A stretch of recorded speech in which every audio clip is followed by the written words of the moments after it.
Hey, good morning, everybody. Welcome to Coffee and Craps with John from Pro Craps over here on Casino Gaming TV. I'm a little hoarse today. We're at a concert last night, so a lot of screaming and yelling and singing, as you can imagine. So my voice will not be 100%, but I'm here and stoked. We had a good day. We got a good show for you today. I think we're going to run through a little bit of 3-Point Molly review. We've done a full month of it. And the nice thing about doing the daily paychecks the way that we do them, we get a full month. 20 days. I say a full month, but it's 25 day weeks, basically. 20 days, 5 days a week. But you know what I mean? To get a review. And we actually live with the strategy for a full simulated month of play. And I think we get a pretty good look at not only does it work or not, right? But how these strategies feel to play. And I think that's the thing that I've noticed the most from you all. And I think this is an interesting thing for us to talk about today. It's not just whether strategies win or lose, it's how they play that really stimulates me and everybody else here. So we're going to talk about that here in a little bit. And a little reminder that Mac is back today with a new table, new bankroll, new series. And AZ's got more Yahtzee stuff going on tonight. I know that every day, of course, don't forget Joe, Craps Master Journey, every day at 6 a.m. My time, 9 o'clock East Coast time, has his progression practice. So don't forget to tune into old Joe and get the most of it. But yeah, good morning, everybody. Welcome here. I see a lot of familiar faces. Red Eyes here, of course. I see Jeff. Jeff's good. Jeff, good to have you live. I know you can't always make the lives, but it's good to see you here when you're here. Jeff starts at 8 o'clock tonight, he says. That's right. That's right. Who's here? JR's here, which is good. JR's here, which is great. And also Vic. So Victor, of course, pay attention to chats today, guys. Victor, I'm sure, will chime in a lot with the way he plays the Molly. He's a Molly player, as is Jay. Both play the Molly regularly. They have, I won't say strong opinions on it, but they have strong thoughts on how they play it out versus how I played it out. So I'm going to give you some of my high-level thoughts on it, and we'll let them sort of run rampant in chat and give you some thoughts from their side of the ball as well. But any questions that you've got, throw them in here, please. I got my font set super big so I can see the questions, and I'll be happy to answer whatever comes up with y'all as we go through our day. So here we go. Looks like Corey's got I just watched Friday Night Fights. I may have been paying the horse with it, but I took the DP. Did I really take a DP on the 6? I think Glenn said the same thing, but I took the 6 down from the behind the 6 into the come area. I paid it and the line. I thought I paid them both. If I screwed it up, then I apologize. But I feel like I pulled that bet down into the come and paid it. I think I used it to pay the DP and then also paid out. If I forgot that, then I screwed up. Glenn still wins. And Glenn finally, by the way, beat somebody besides Corey. It was kind of fun to watch that happen. But yeah, if I screwed that up, my bad. I may have gone a little too quick there. So, all right, here we go. Let's jump into the other stuff really quick. Your daily reminder that the Craps for the Cure is coming up in just a few weeks. It's really just like a month and a week away. My God. November 12th and 11th in Vegas. We're starting to get our tickets for folks scheduled out. I think we've got, I want to say 10 people registered already for this thing. Go to crapsforthecure.com, get yourself registered. You'll notice that there's you got to pay twice. You got to pay for Friday or Saturday and for Sunday. I put tickets there for $50 for each day if you want to go to each day. I figured that some people don't want to go to both days. You may only be there for part of it, whatever. I'm just trying to keep it, so we have enough room for everybody. And I think that pricing makes sense. It's either $50 for one day or $100 for both days, whatever. If you're there, consider that your donation, right? That's going to help us fund everything, right? We got, lots of costs involved here with getting my eyes.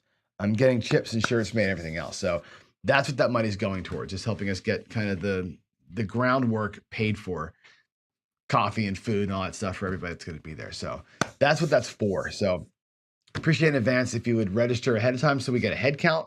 So David knows how many people to expect in the building, how much area he's got to cordon off for us and all that kind of stuff. So that just really, and also the mall, because we're going to be there after hours, not much, about an hour or so after closing and about hour before opening.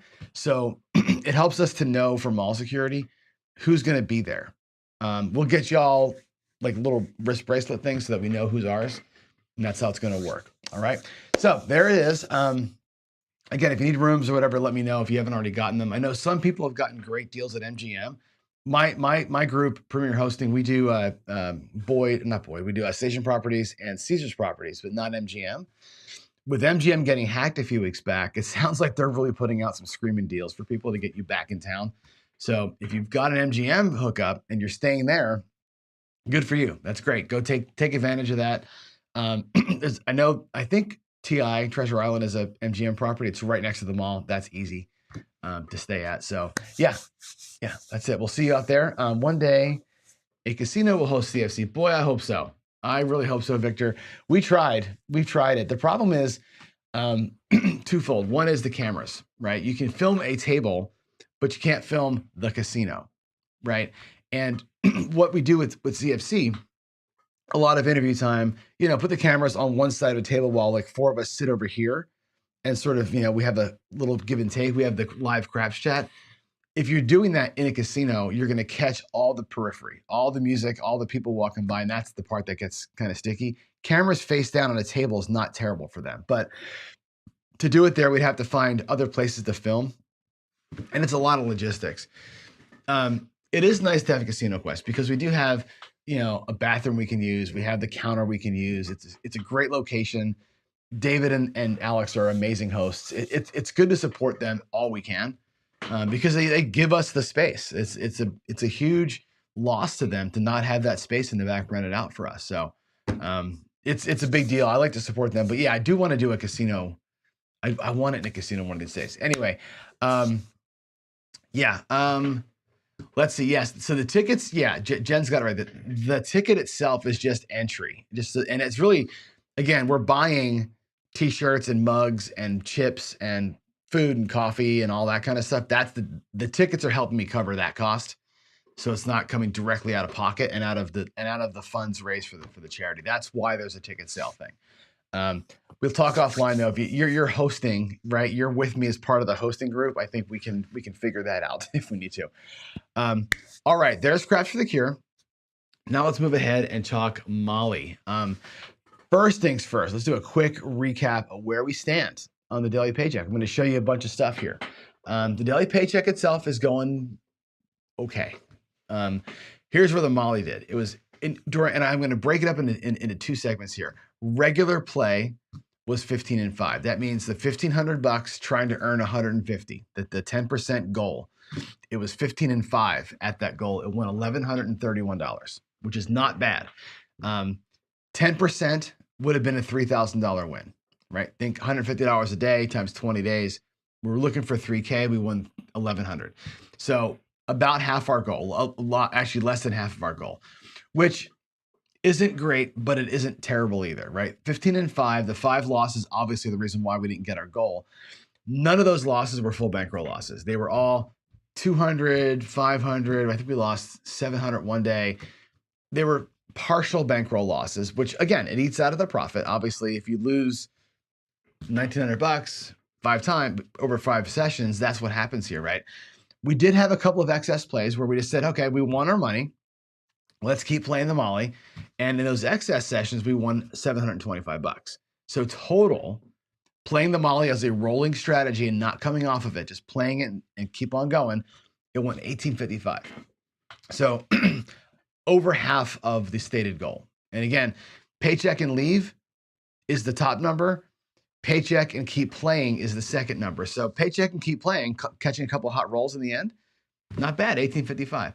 In fact, the last day we played it, it treated me like a king, right? The last day of the Molly, we won. We had one shooter, 27 rolls, banged it out, and won, I think, $200 in excess the last day. So it left us with a good taste in our mouth. It actually was pretty good. So it did pretty good. I can't be too upset with it. The play style, not my thing, but it won, and we're finally done. And I think, like I said in the beginning, when you look at these strategies after their month, it's interesting. The Dolly Latterson, which I really like, it's a purely dark side play. It's 2 don't bets. It's a don't pass and a don't come. We varied the odds with that. We did no odds. We did big flip. We tried every variation of that thing. And the rhythm of that strategy, although it does win, was awful. We had some days where I just threw too good and we picked ourselves off all over the place. And that thing just kind of, it was hard to play. And again, when you're playing a pure don't strategy like that, you're looking for one number. You're just waiting for the old 7 to show up. And it's like, it was nice to win when it won, but again, not a super satisfying way to win. And in fact, that thing lost. I'll show you here in a minute. Actually, I'll show you here. That thing lost $1,000 over its time. It was 18-4. Those 4 total losses in the bankroll. So it 80% win rate, but it lost $1,000, and it was a bummer. And we were getting kind of tired of it at the end. The 6, 7, and 8 was 18-2, 90% winner. It won $1,400. That one, I misplayed the 2 losses. I was trying some crazy stuff out to see what would happen, and we blew 2 losses. One time, I actually had payroll or paycheck and didn't know it because I didn't count my rack, and we kept playing, and I lost, I think, $1,000 that day when I really when I really had the paycheck, and I should have stopped playing. I just didn't realize I did. So that one, 18-2, I'm going to put that one in air quotes because it was better than 18-2. Played correctly. And that one we all enjoyed. There was a lot of good chat going on. It was a lot of, hey, try this, let's do that. And there was a lot of like, as a craps player, you want to use your brain a little bit. And the 6, 7, 8 let us do that and let us play some different styles during the play. I even played Somali with the 6, 7, 8, and it worked out good, right? That was a good week, a good month. I liked that one a lot. The Mali was 15-5. When you'll see in a minute, it was actually better than that when you look at the overall of it. And it won about $1,800 in total. The Mali, we outperformed. We way outperformed what we should have done. And I'm proud of how it played. I'm proud of how I threw. I'm proud of how we changed our bets to accommodate the right way to play this thing. What I thought was the right way to play towards the end there. And it worked out really well. Also, you'll see a little unsatisfying in the way that it worked out. But overall, look where we are. We did a good job. We're 3 months in. We've done 3 strategies. We're up $5,000, $5,478, which isn't bad, right? $5,500 in 3 months is not bad. It's not great. I mean, I'm not writing a book about how awesome a craps player I am, but we went consistently every day for 3 months to a casino, essentially here. And with one strategy we lost, with the other ones we won all the way through. That's pretty damn good. I mean, I guess I said this to you before. I challenge you, go to the casino for 60 straight days and come out a winner. I dare you to do that. It's really hard to do. It's really hard to do it. And I think a lot of times the reason why it's hard to do is because we try to outthink things, right? I know Darksider, my good friend Darksider, likes to get in my grill a little bit about being too mechanical. He's like, you don't play feel. You're very mechanical. I'm like, I am very mechanical. There's some feel plays that I make sometimes, but most of the time I'm pretty mechanical. I play it the way that strategy is. And when you do that and you are smart and you get the hell out, when you get your paycheck or when you get your goal, you can leave ahead. And I think part of what we're showing out there in the garage is if you play it the way it's written and you do the thing and you do the thing, and when you get that money, almost all of us at some point are up 10, 15, 20%. Most of us don't leave. So when you're up that much and you're willing to walk, this right here, I'll point to it. This right here is what can happen. If you're up and willing to walk, you can walk with money most of the time. We are over 80% between the strategies. We're probably about 85% between all the strategies. That ain't bad. And I got the balls to walk. And because of that, we're doing all right. And I think that's an important piece that we have to kind of think about here is the discipline that it takes to do this. And again, 60 days of play, 60 straight days of play, and we're up $5,500, starting with $1,000 buy-in. That is not bad. So be proud of that. Be proud of that you're part of it. And that I'm listening to everything you all say, and it's hitting me, right? Or it's working good. Victor says, I just saw this go by, bet what's hitting. Isn't betting what's hitting what the Molly does? Like there's this big, I don't want to say controversy, but there's this big kind of discussion about the trend. But remember when I did the whole trend betting thing and everybody lost their fucking mind about what's a trend and all that kind of stuff. And, some people are saying, just bet what's hitting. You got to bet what's rolling, right? That's trend betting. Well, sure. I mean, I could just say, duh. What do you think pressing a bet is, right? When you press a bet, you're betting what's hitting. But the Molly is the perfect example of betting what's hitting. It's all that it does. Like you put a bet somewhere and something hits. Well, now you've bet on what hit, and you're laying odds on top of it to say, I really think it's going to hit again. Like Molly is the perfect example of trend betting. in that respect, where you're betting what's hitting and you're beating the crap out of it with the big odds. So it is a good example of that. And I say all the time, the Molly is a great way to assert yourself as a shooter. I really believe that as a shooter, the way that the Molly works, I think, makes you a better, not makes you a better shooter, but it asserts how good of a shooter you are, because you got to roll the number twice for that bet to resolve, which means it takes 2 6s to get paid on the 6, right? Because of that, you have to be good. And I think it's interesting when you're practicing, the proof that you get of how good you're doing when you're playing a Molly is the thing. So here it is.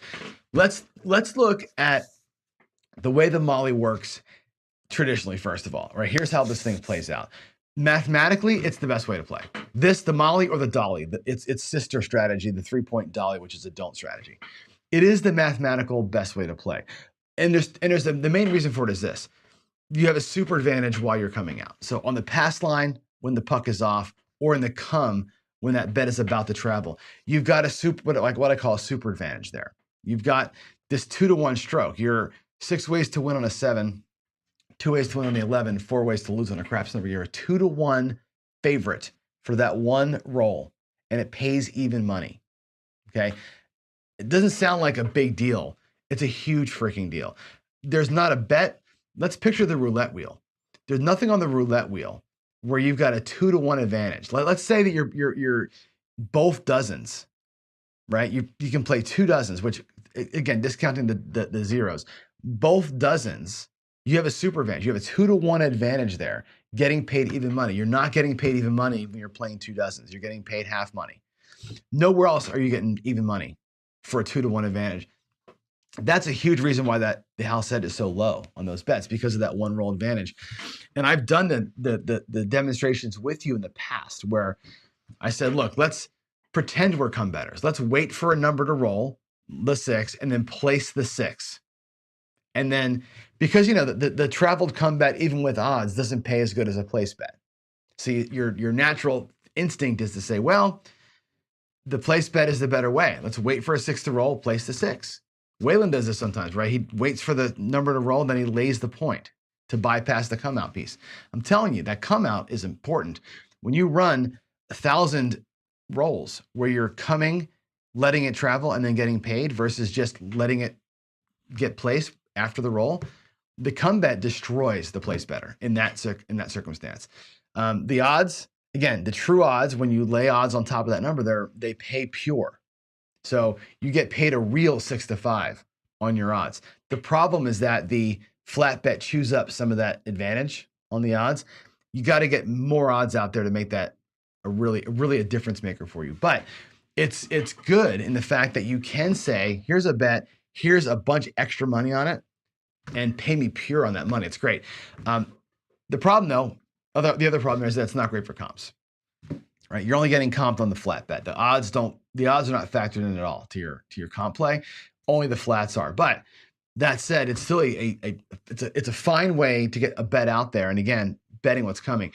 The traditional way, as you see here, it's a pass line and 2 come bets with max odds, and you roll the bets. So come bet to a number, max odds on the number rolls, back in the come you go, rinse and repeat. Just kind of keep 3 bets always going.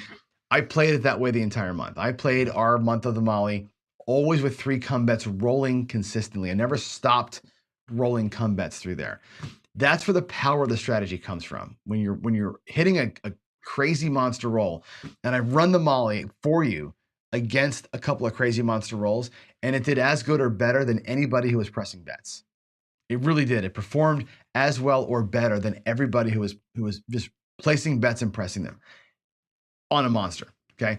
We played variations like this. We delayed our odds a couple times where we waited until the come bets got set and then put the odds up, trying to take advantage of that super advantage of the one roll, getting paid as they were getting set. When you do that though, you miss out on the buck shots, right? If you come bet goes to 6, you're in the come, there's no odds yet. And the 6 rolls, you only get paid flat while the other one travels up. That bit us a few times. It also saved us a few times. So that's an option in there. I'll show you what that looks like at the table here in a minute.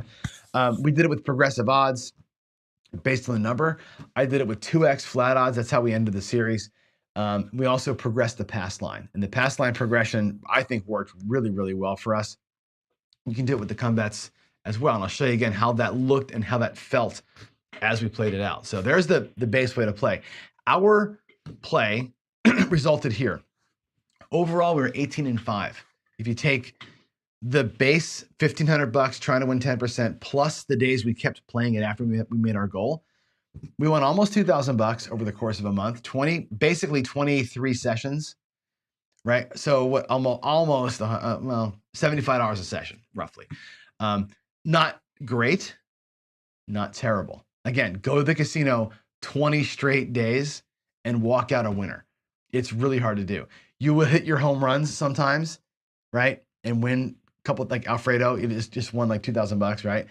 And you can lose 4 or 5 times and that big win covers your losses. This one here was a consistent everyday winner. It won almost every single day, which is pretty cool.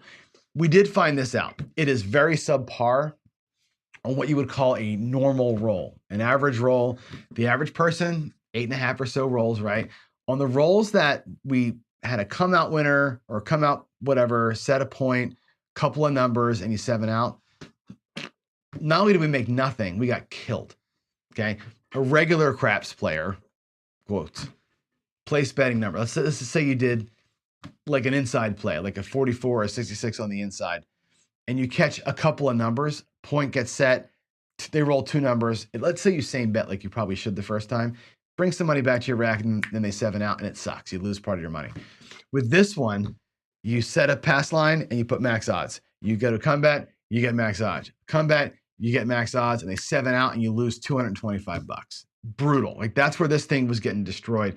Those short average rolls, it gets destroyed because it's big money out there. That's where we were most frustrated. On a medium-sized roll, that was like, 8 to 12, 13, 14 rolls. Depending on the roll sequence, it was good. It was safe and it was strong. You could win 1 or 2 of those bets, the pass line and a come bet, or 2 whatever it was. You'd win a couple of them and come out ahead for the shooter. Those were great on that, and we found our profits came out of that grind a lot, where you'd win 2, lose 1, and it was fine. On the stronger rolls, the longer monster kind of rolls, the 20+ rolls, that's where we made our money. Most of the days of those 18 wins, I will bet you, I have to go back and look and give you the exact number. I would say about 11 of those 18 wins came on 20+ rollers, where we were down, fought back a little bit, caught a 24 roller, and pounded out a profit. That's where it does great. The problem is we end up in those subpar average rolls to start our sessions, and we go down $500, catch a 24 roller to get even, go down a little bit, catch another 20+ roller to get ahead. There was a lot of like, we need too many rolls to get it done. And there's a reason for that. You need 6+ box numbers to get paid. And I'll show you that here in a minute. I'm going to show you what I mean by that. It takes so much to get this thing to work that if you don't get a great roll, you're never going to make any money with it. It's only as good on the big rolls unless you're playing it very, very tactically and very small. And I'll show you what I mean by that here in a minute. But that's the basic observation, was that not good on short rolls, on medium rolls. And of course, it hammers a long roll. When you're doing place betting, most place betting strategies suck on short rolls unless you're going to regress out.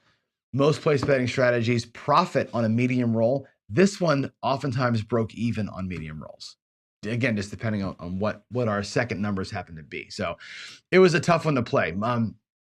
I likened this one a lot to baseball. I gave the baseball analogy the whole time I played it, where as a place better, you're putting money where you want. You're leaving it up to chance. The dice are going to be randomly giving you money or not, right? But you're choosing where they go. If you think about that in baseball terms, I love baseball. You're batting. You're in the batter's box and you're swinging at pitches, right? I'm going to try and hit that curveball. I'm going to try and bang a fastball. I'm going to wait on the change. I'm going to do my thing, right? As a ball player, I may still strike out. I will likely hit the double plays. I will hit fly balls that don't quite reach, right? But I'm going to have some sac flies. I'm going to hit some bunts. I'm going to get a couple singles here and there. I may get scored, right? All the things that can happen in baseball when you're swinging the bat. With a molly, you're not swinging the bat. The Molly, because you don't get to choose where your bets go. You're putting your money in the come or on the pass line. The shooter rolls their dice. Your bet goes to where that happened, and you can't take it off. Now you can just put odds. So when you're in the Molly, it's literally like you're standing there with the bat in your shoulder, and you're not allowed to swing.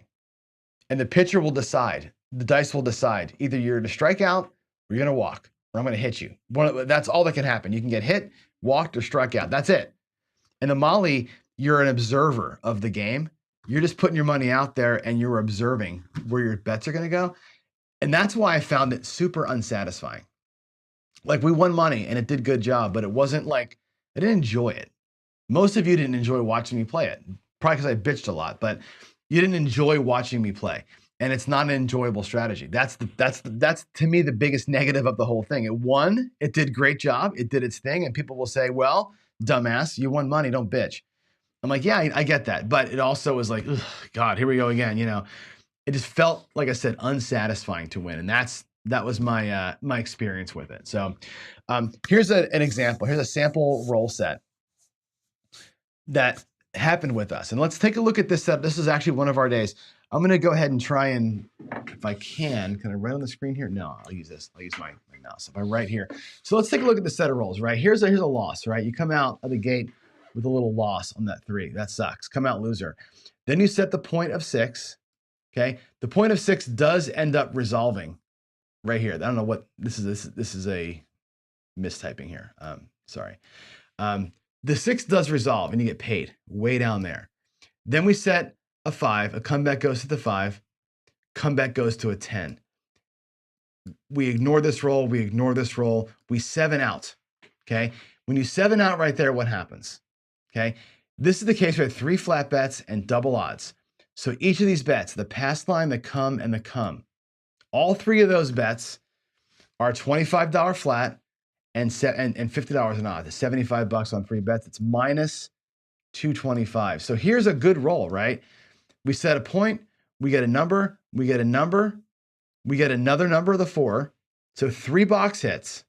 We get nothing out of that, and we're down 225 on that first set of rolls. You're out 225, which is crap, right? This 22 here is actually a 4. I missed that. That's a 4. It's a 2-2-4. Okay, so there's a 4, which is your pass line bet, and the 4 does pay right in here. The 8 is a come bet, which doesn't pay. We got a 6 over here as a new point. That pass line pays, and we catch a 4 at the end here. You look at sequences like this, and there's a lot of decent rolls in here, but you're not getting paid on most of them. And what happens a lot in the Molly is this. You end up with, let's say that you set your 3 and one of them wins. Let's say the 4 wins, right? The 4 wins for 125, which is great. And then you 7 out. Well, now you're minus 100, right? Out of the gate, you win 1 1/4, but you're down $100 because the other bets didn't win, right? You had another 150 out there in bets that don't carry the water. You need to have at least 2 of these things bring back money. Okay, 125 plus 100, that's your 225. If 2 of these things come back, now you've got money in your rack. And it takes that to get it. Well, how do you get 2 numbers to win? You got to have, the point get hit and a come bet get hit. You cannot have the 7 out happen here and nothing wins.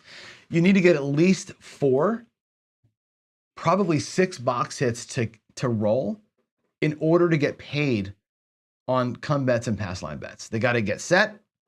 They got to roll again to get the full resolution of those bets, which means you need to get at least 2 box numbers, and they got to be the same for one of those bets to pay your pass line bet. You need 4 box numbers, and they better be the pass line winner and a come bet winner to get paid.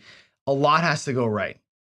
A lot has to go right for your Molly to get paid. And that's why I think was the most frustrating part of it was you'd have a good roll, 8, 9, 10, 12 rolls, but not get no repeaters. How many times did I have 11 rolls and nothing repeated? And we lost 225 on an 11 roller because we set a point, we set 2 come bets in it, everything around them, and the numbers never rolled a second time. Burned 225. That happens so many times. Very frustrating, where everybody else is collecting money and we're getting nothing out of the roll. That happened quite a bit. And that's one of the issues I had with the Molly was that you get this bounce around effect, and it made it not only unsatisfying, but it highlights the fact that you got to be really, really strong with the repeaters or nothing's going to happen for you. And that I found to be tough. So here's some opinions and some advice. Okay. We found a couple things. One, and this is going to be an interesting dichotomy here, right? Lower flat bets and big odds lowers the house edge the most, right? $10 flat bet, $60 in odds, boom. That's awesome, right? That's a huge, or I'm sorry, 10 and 50. Huge, right? It lowers the house edge to almost nothing. The problem is all your money's on the odds, right? That super advantage that you had during the come phase is only $10. So you're not getting that much juice out of those come bets with the place or the pass line bet because it's the smallest possible bet, but it does let you carry much bigger odds if your bankroll is small. If you have higher flat bets, that super advantage is big for you. Like we found that when we would hit a 11 in the come, we'd stack it up and go 20 in the come, catch another 11, and now you've made money. That bet is super powerful. Then when it goes up and gets traveled, you've got a bigger flat bet that can carry more odds. Remember, 5 times 10 versus 5 times 20, a whole different ball game, right? So the higher flats can hammer that advantage and also carry bigger odds. You got to have bankroll to do that, but it gives you the juice to do that. And that's why I say progressing the flat bets buys you leverage. And I found that on a good roll, starting low, $10 flat bet, $50 in odds. The next roll, if it wins, $15 flat, 75 in odds. Then it's 20 flat, 100 in odds. And you start progressing those bets from the flat up, huge leverage. On a big roll, that's where that thing crushes. I think place bet conversions are super powerful. Mark the Point, Ryan has been doing a lot of that on his show. It's great. That's a way to really kind of use wins to make money. I'll show you that in a minute here. If you keep rolling it out, keep the come bets going and going and going and going, you hammer the hot roll. But there's nothing wrong with getting out quick and putting 1 or 2 come bets out there or a pass line and a come bet and letting those bets resolve and sit in your rack and then going out on the next shooter. That's an okay way to do this without rolling your money forever. It does keep you a little bit safer to do that. So, all right, let's go over here. Let's go to my table, and I'm going to turn the light on. Let's give you some examples of how this thing looks and feels, and I'll talk you through some of the things that we found during the course of play. Here we go. Did I see Sideshow, by the way? I think I might have saw Sideshow. I did. Chris, man, how you doing, dude? He's saying hi to Waylon here, but yeah, I didn't even see you come in, Chris. The problem is your icon and Victor's look almost the same. They're almost the same color to me. When my eyes are catching it, I'm seeing the same thing there. So, all right, here we go. Let's climb back here behind the table and show you some stuff on the Molly. Now, let's start with some basics. We'll do like a $10. I'm gonna roll we'll do a pass line bet first. Pass line bet. Let's roll the dice. There's a 5. Okay, the point's 5. Now, the traditional way is max odds, which most casinos 3, 4, 5. My casino here is 10x, but I'll show you what 3, 4, 5 means. You can go 3 times your flat bet on the 4 and 10, 4 times on the 5 and 9, 5 times on the 6 and 8, which means a $10 bet times 4 can carry 40 in odds. All right, $40 in odds. I'm going to show you what it means to progress your bets. And the bet progression thing is where I think this thing has the most potential if your bankroll is deep and you can withstand loss. Watch what happens here. 10 and 40. Let's say we roll a 5 on that bet series right there. You're going to get paid 10 on your flat bet, which can't change that. 40 pays 60. Okay. On the 5 and 9, the odds pay 3 to 2. They paid the probability. So if you're a 4 and 10, you're a 2 to 1 underdog, your odds pay 2 to 1. Here, you're a 3 to 2 underdog, you get paid 3 to 2. On the 6 and 8, you get paid 6 to 5. So let's take a look at what you could do here with this money. First things first, this comes back, right? This money is back in your rack. Your original bet and your odds are back. What you've got to play with now is this, $70. On all these bets, by the way, that's what ends up happening. If it was a 4 or a 10, let me show you. A 10 with $30 in odds, right? Pays $10 flat, and it pays, guess what, $60 on the odds. It pays the exact same. The 6 and 8 is the same thing. $10 plus 50 pays $10 flat, and it pays $60. It's no different. They all pay the exact same. 3, 4, 5 is like, it's the payments don't make a difference. They're all the same. So it's always gonna be 10 and 60. Now, we talked about it doing a couple of things when you get in this position. Once you've won, check out what you can do. You're gonna take your odds back to your rack, obviously, and I'll put those over here. Your next bet can be a $15 bet. So 15, 3 units, instead of doing 40 in odds, right? And think about it like $20 per nickel is how I look at that. So it's 20, 40, 60 in odds. You can put your whole win from the last time out there as odds. What you end up with is this. You've got your 45 in the rack. Okay, if I put this in the rack, you're technically speaking right now, you're down a couple of bucks, right? After you got the full win, if you pressed up your pass line bet by 1 unit and maxed out those odds, in your rack, you're actually, there's your previous $40 and your flat bet, you're actually down $5 in this situation, which is what I ran into a couple of times. Playing max odds and pressing the bets up really hurt me the first few days of playing this thing. But now you're in a situation where if this wins a second time, let's say that the new point comes out and it's a 6. Let's just put on the 6. Let's say it was $75. Watch what happens here. Actually, let's keep the 5. Let's make the numbers. Let's make it the same number. $60 in odds. All right. I'll put those where they belong behind it. If this hits a second time, you're going to win 15 flat. 60 is going to pay 90 back there. Remember, it's 3-2. So now we can look at where our rack is. And remember, our original bet was 10 plus 40. When this all comes back and resolves, let's take a look at where we are. There's our 15. Our original bet was this, 40 and 10. The second hit, all of this is profit now. Look at that. We had 2 hits on the 5, or 2 times the 5 resolved. 125, 150, 175. Okay, it's that rolling bet with a progressed flat that really catches the fire. So when you get a system or a roller that's hitting multiple repeaters and you progress the flat bet, that is where the power lies. Because look at that. The first one, you're like, okay, well, we basically same betted it to get a little bit of a press out there. When that thing pops, though, look at the huge profit you win. And the third time through, what you're going to do again, $20 to the pass line. Let's say that it goes to the 9 or whatever, right? The 9 again. So again, if you do 20 per flat, that's $80 in odds. You're bringing back profit to your rack. If you catch another one, it's 20 flat and 80 pays 120. Now you're bringing a black chip back, and here we are.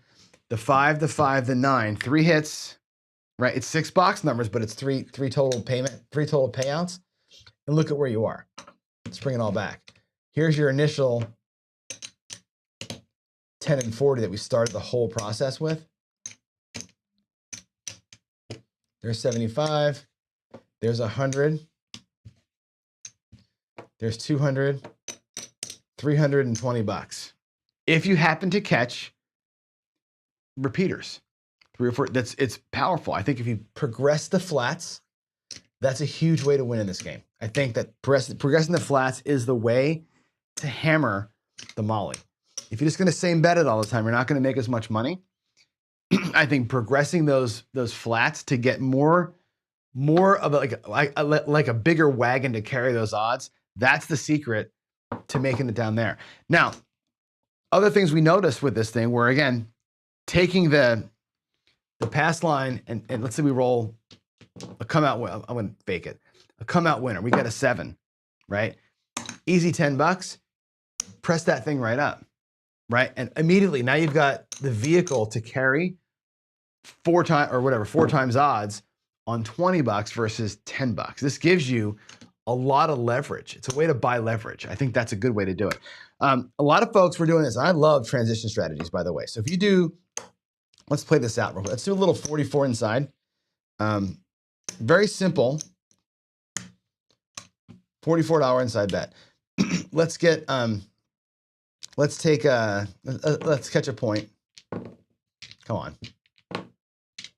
Really? 8. Okay, the point's going to be 8. Let's drop $10 into the come. And watch what's going to happen here. If you catch, well, we caught the 8, whatever.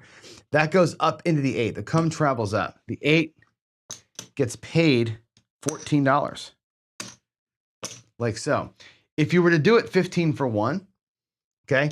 Again, you're going to pull your place bet back. This is your initial money back in the rack. You got 14 bucks. Let's just say it's 15 for 1. You can put that up there as odds. And now your come bet traveled. It got paid by the 8. As it moved up, the winnings go up as odds. And those odds are not only free odds in terms of no vig, they're paid for by your win. And this is back in your rack. Now you have basically a risk-free bet out here. The flat bet is still at risk, but the odds are totally free. When that thing wins and pays the 18 bucks on those three units as odds, that's a completely double win. Right? 15 of that came from your first win, 18 came from the second win. It's like getting a free press on a bet. Think of it as that. Pretty cool, right? I also like this. I also like to do it the other way around. Let's do let's take that different example. Let's just have a come bet like we did that traveled to the 8. Let's say that we put our own odds on. Let's say that we just did, our own odds out of our rack. The puck will be off. Let's roll this out. Let's catch hopefully an 8 here. There's a 6. Point is going to be 6. If this next come bet goes to the 5, and again, we'll just drop single odds on. I'm just going to kind of keep things easy as I can. 11, God, come on. 10. This is the frustrating part of the molly right here. We catch an 8. Check out what can happen here. It comes down. You get paid 10 flat and 12 on the odds. Comes back to your rack. Place the 8 for 12 bucks. Now, that whole process started out with a $10 flat bet and $10 in odds, right? That's back in your rack, along with $10 in profit, and you've got a $12 place bet on the 8. So you can transition from the come betting hysteria into a place bet, locking up a little bit of profit and having a place bet sitting there as you go. If we happen to get a 5 to roll, let's see if we can get lucky. Oh, that was an 8, by the way. Oh, look, 2 8s. So the first 8 would have paid 14 bucks. How about that, huh? 14 bucks for the first one. I rolled another 8. That would pay 15 for 1. And now I'm doing like regular place bet person, right? 15, I just dropped in my rack. Doing all right. Let's get a 5. Can I get a 5? Another 8. I'm going to ignore it. I just want to get a 5. Another 8. My God, this table. 7 out. Bummer. Let's just give you the 5 example, just so you can see it. The 5, as an example, the 5, if I had rolled it, would have paid 10 flat and 3 to 2 on the odds, right? 15 bucks on the 5, 10 flat. There's the odds that I placed, $10 in profit and a $15 bet. So going from come bets to place bets and never coming back in here again, very powerful way to play this game. I didn't do that during my month. My month, I kept rolling come bets, and that's all I did. I never did the place bet conversion. That is powerful, and it can go either way. You can start with place bets and have the come travel to the place bet, use the place bet payment as the odds, or let the come bets come through naked.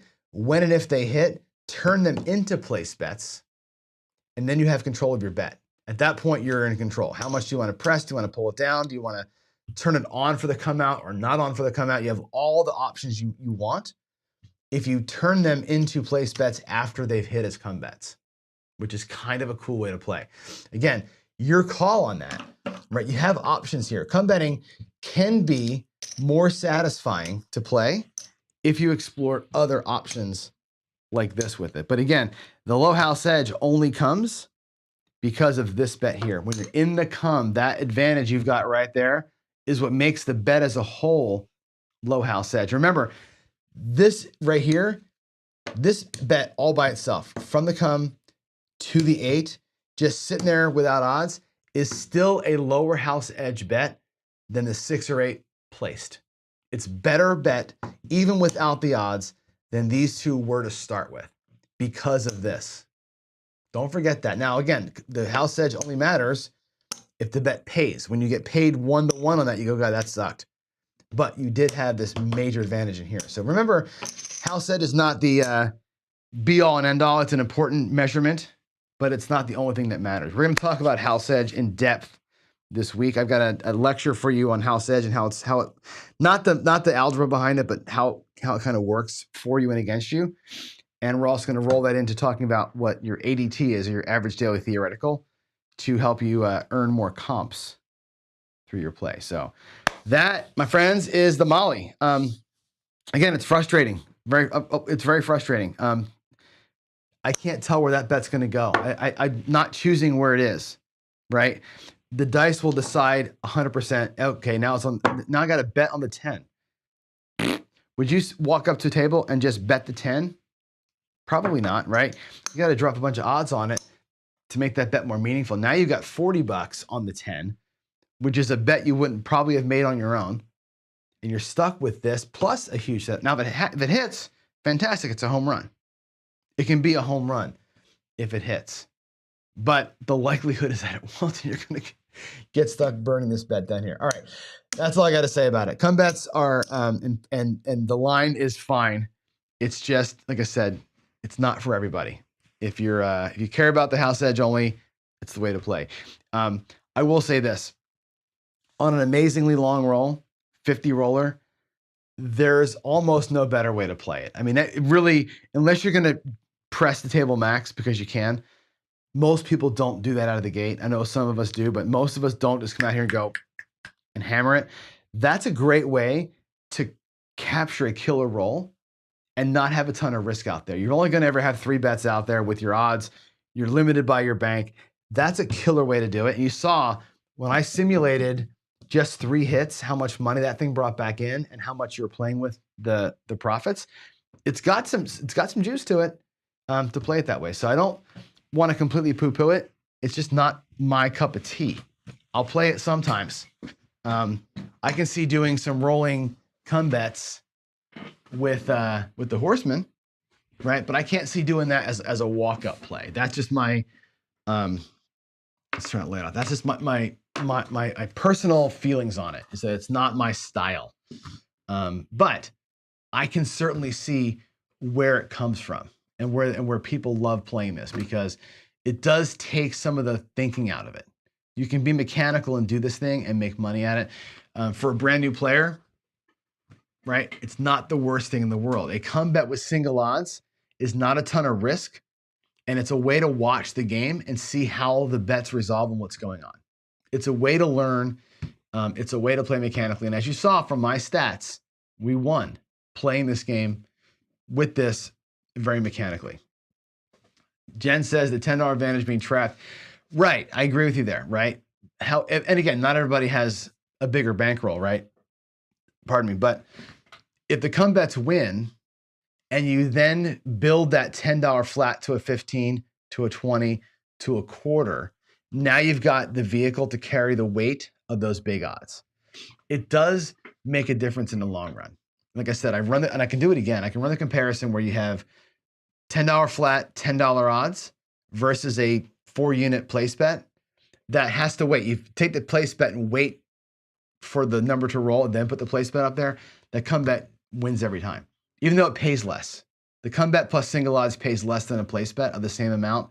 The come better still makes more money because that advantage does make a difference. And it makes it's not insignificant. It's like at the $10 level, it's hundreds of dollars of difference. It actually is a bigger advantage than I was surprised by it. When I ran that test, I was like, no.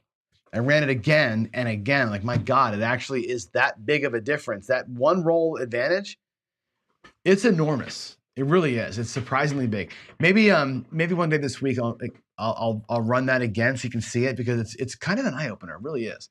So, all right, let's go. Let me check some questions here, see if y'all have anything you want to know. Let's see. Glasses got to go on. Let's see. Let's see. Yes, copyright. I'm looking at some of the things. Check my Discord DMs. I know, Kev. I got to get back to you for sure. I saw that over the weekend. I had family in town for the weekend, so I didn't do much in Discord, but I will get to you for sure. The next strategy, we are going to run the mind up in the office. We went last week. We said we're going to run the mind or the permanent press for the next ones because of our bankroll size. I'm worried about the mind. I'll be honest with you. I've got $2,000 in the bank. I'm worried that I don't have enough money for the mind. I worry that on a bad run, we're not going to get out of it because we only have $2,000. I think that's going to be just on the edge of being underfunded. We'll see how it goes, how it feels. Permanent press might be a better bet there. We'll give it a couple of days. I think if we find out that we're way underfunded, we're going to switch out of it and call an audible because I think $2,000 is not quite enough. But we're going to start with the mind and see how that works out. If you can't make money on small odds, why bigger odds? Yeah, right. The bigger odds is where the money is.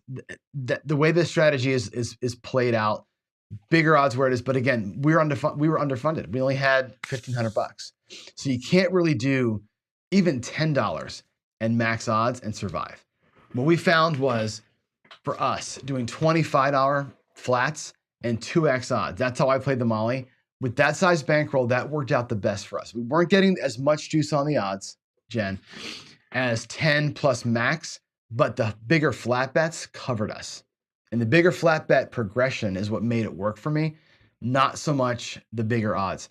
Again, underfunded. I think with that little bankroll, we had a tough time getting going. And I think that's how that's what worked for us last week was smaller flats, or I'm sorry, bigger flats, smaller odds versus smaller flats, bigger odds. But I think small flat, bigger odds over time with a bigger bankroll, backing bankroll, would make more money. And I can run, again, simulations of both of those options with the same set of rolls, and you'll see, I think the odds are going to be where it's at there. So kind of. So I've done it with the regression too, right? You can regress this thing down to where you say, let's go 25 and whatever. On the first hit, come back down to $10 flats and then start building from there. Huge, right? You can lock up that money and then regress down and go. We did it that way twice. It limited us on one of the days. One of the days, it was the reason why we won. So I can see going 25 and like 50 or 75 in odds, getting that win, coming out with 10 and 40 or 10 and 50 the next time. So you're locked and you're going to start the progression from 10 and roll it through. So there it is. Yeah, Ken's been wanting me to do the mind for a long time. I love the mind. I just think that $2,000 is not enough. I worry about every level's $100, right? So if we go $100, 200, 300, and we're at level 5, that's one full slug of 5 chips, 5 black chips out of the rack.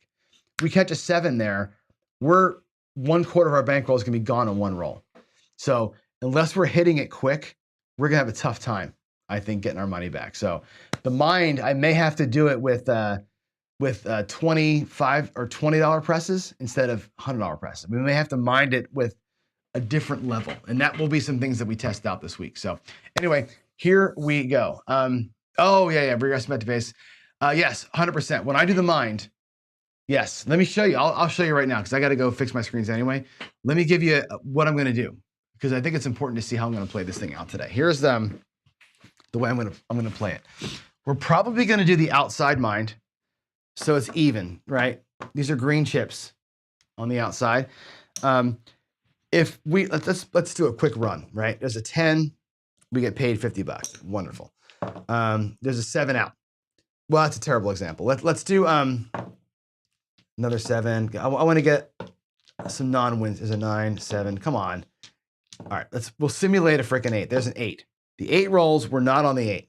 Okay. What we're gonna do in the mind is you press up. When you're not winning, you press up, okay? There's the 7, perfect timing. So the 7 comes, we lose it all, right? What Waylon does in his version of it, he comes right back out where he left off, right? So in this case, we would have put out $100. We would have put out a second $100 to get our caps on. We would have lost on the 7 and come back out again with 2 units or another. So that's $400 out of the rack. I'm coming out flat after the 7 and starting the process over again. Again, with $2K in the rack, it's barely enough money to do that, I think we're going to be in trouble. We'll find out. I'm either going to win it every day or we're going to lose every day, because I think 2K is not enough money to not regress after a 7. You have to regress at our bankroll size. So that's what's going to happen. All right, folks, let's get out of here. I'm going to come back and say goodbye to you in person. There we go. All right, my final thoughts for today are this. The Molly, I don't love it. There's reasons why I don't like the rhythm of it. I don't like not choosing my bets. There's a lot of reasons not to like it. However, you cannot deny that it was 18-5. You cannot deny that it won $2,000 over the course of a month. You cannot deny that on a monster roll, it won like $3,000 on that 51 roller and only left about $500 on the felt, where some of the other strategies won $3,000 and left $2,000 on the felt, right? There's power in it. There's power in that play. And I don't want to dismiss the power of the Molly and that style of play. It's just not my cup of tea, right? And I say this all the time. You have to win and lose the way you want to win and lose, and enjoy the process of giving them money and enjoy the process of how it comes back to you. If that's not enjoyable to play that way, then don't play that way. And for me, once in a while, I can see it as a safety play. I can see it. But 99% of the time, that's just not what I want to do. So there it is. All right, guys, I'm out. I'm going to go ahead and stop this one. We'll see you in about 10 minutes upstairs for the debut of the Mind on Daily Paycheck. So I'll see you up there in just a bit. Thanks all for being here. Happy Monday, and I'll see you in about 10. Bye.